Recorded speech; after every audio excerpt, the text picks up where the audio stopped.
தெனாலிராமன் கதைகள் 271. உடல் பலம். விஜயநகர பேரரசின் மன்னர் கிருஷ்ணதேவராயர் ஒரு முறை தனது அமைச்சரவையில் வீரம் மற்றும் பலம் குறித்து பெருமையாக பேசிக்கொண்டிருந்தார். தனது படைகளின் வலிமையையும் தான் பெற்ற வெற்றிகளையும் எண்ணி மன்னர் மிகுந்த பெருமிதத்தில் இருந்தார். அப்போது அரசவைக்கு வந்த தெனாலிராமனை நோக்கி, தெனாலிராமா, ஒரு மனிதனுக்கு உண்மையான பலம் எது என்று உன்னால் சொல்ல முடியுமா என்று கேட்டார். மன்னரின் கேள்விக்கு சற்றும் தயங்காமல் பதில் சொல்லத் தொடங்கிய தெனாலிராமன் ஒரு சுவாரஸ்யமான கதையை சொல்லத் தொடங்கினான். முன்பு ஒரு காட்டில் மிகப்பெரிய யானை ஒன்று வாழ்ந்து வந்தது. அந்த யானை தான் காட்டின் வலிமையான விலங்கு என்ற ஆணவத்தில் இருந்தது. அது வழியில் வரும் சிறிய விலங்குகளை எல்லாம் துன்புறுத்தி வந்தது.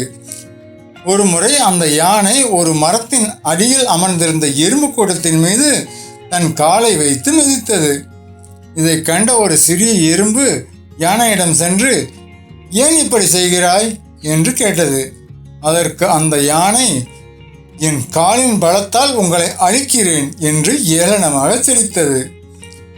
கோபமடைந்த எறும்புகள் கூட்டமாக சேர்ந்து அந்த யானையின் துதிக்கைக்குள் சென்று கடிக்கத் தொடங்கின. யானை வலியால் துடித்தது. எவ்வளவு பலம் இருந்தும் தன் துதிக்கைக்குள் புகுந்த சிறிய எறும்புகளை வெளியேற்ற முடியாமல் யானை திணறியது. கடைசியில் தன் தவறை உணர்ந்து அந்த யானை எறும்புகளிடம் மன்னிப்பு கேட்டது. இந்த கதையை சொல்லி முடித்த தெனாலிராமன், மன்னா, ஒருவனுடைய உடல் பலம் மட்டும் ஒருவனை பெரியவனாக்காது. பிறரை மதிக்கும் பண்பும் சமயோசித புத்தியுமே ஒரு மனிதனுக்கு உண்மையான பலத்தை கொடுக்கும். மற்றவர்களை துன்புறுத்தும் பலம் ஒருபோதும் நிலைக்காது. அதேபோல் சிறியவர்களாக இருந்தாலும் அவர்களின் வலிமையையும் ஒற்றுமையையும் குறைத்து மதிப்பிடக்கூடாது.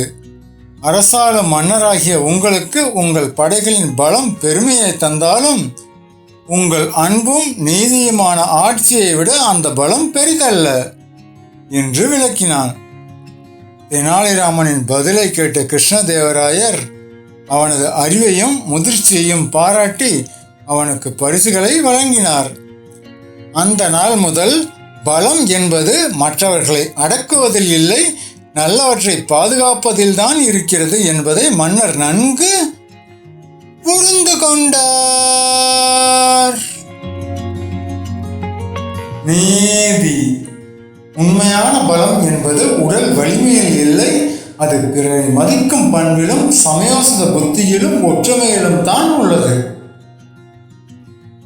மக்களே, உங்களுக்கு பிடிச்ச தலைப்பை கமெண்ட்ல சொல்லிட்டு போங்க. நாளைக்கு அதே தலைப்புல தெனாலிராமன் கதை வரும்.